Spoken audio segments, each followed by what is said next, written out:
What's up guys? Magbabalik na naman ako guys sa mga nakikita ko o mga sinishare sa akin guys. Very alarming to guys ha. Meron na naman akong tatlong tropang OFW, driver na naging single dad na. Ayan. Di ko alam kung normal na lang to sa mga OFW o talagang nangyayari to. Ayan. Kasi alam nyo naman siguro kahit sa Pilipinas, once na nag-OFW, nag-abroad na yung Pinoy, kalimitan raw sira na yung pamilya. So, siguro naniniwala ako kasi itong ang tatlong ito di ko na, siyempre di ko na sasabihin mga name nila, mga tropa ko na lang. Talagang sinishare nila sa akin na iniwan na sila ng kanilang mga misis. So, nagbibigay na lang ako ng payo bilang vlogger, 'di ba? Vlogger-vloggera ng mga emotion. Sa akin naman, ang pinapakita ko lang sa kanila na kung ganyan talaga nangyari, mga bro, kayo kung kaya nyo pang ayusin, pero kung hindi na, hayaan nyo na. Kung mas matigas pa sila, hayaan nyo na. Dalawang Bisaya yata yon, tsaka isang Luzon.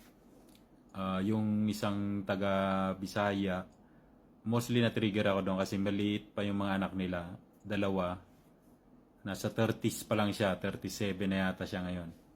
Yung isa naman, yung isa 46. Yung isa, doon ako na-trigger sa isa guys. 49. Ayan. Yung pinakahuling nagkwento sa akin,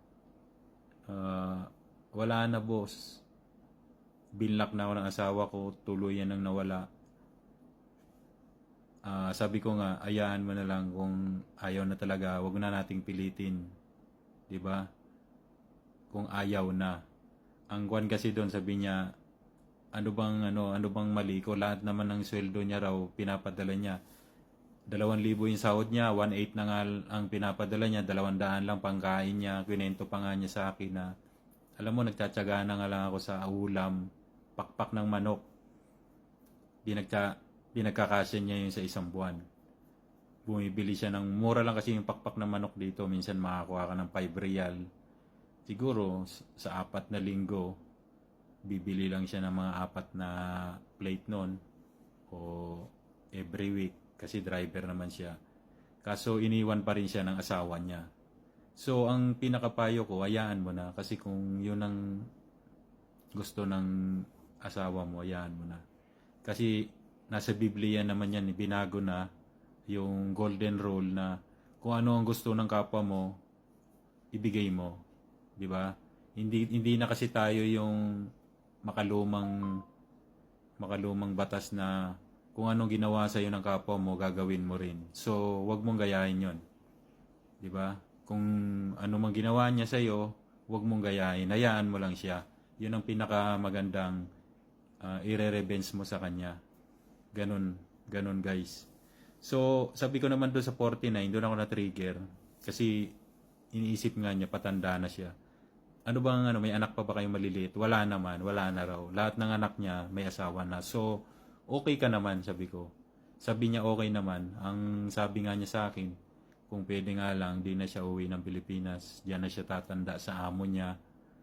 Sabi niya, tsatsagayin na lang raw niya hanggang siya tumanda. Sabi ko, kung ka naman, pwede ka naman umuwi. Diba? Sabi ko, paano yung mga ari-arian niyo? Sabi niya, nagkwento pa kasi sa akin, may sakyan raw sila. Wala na, binigay ko na sa kanya lahat, sabi niya. Ano bang pinakadahilan? Bakit ganon? Ang kwan niya talaga, pera, kinukulang pa sa pagpapadala. 'Di ba wala na rin naman kayong anak, 'di ba? Sabi ko.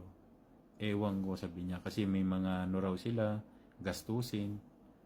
So, siguro naging material lang yung asawa niya. Ayaan mo na, sabi ko. Total ngayon, tingnan natin, ngayong sahod mo, kung magparamdam siya, o hindi na magparamdam, okay. Kung hindi na magparamdam, ipunin mo na lang yung sahod mo para sa pagtanda mo. Kasi balang araw, sabi ko, wala nang mag-aalaga sa iyo kundi sarili mo. Yun lang guys ha. Pinakapayo ko sa tatlong OFW yung naging single dad. Yun lang, bye-bye.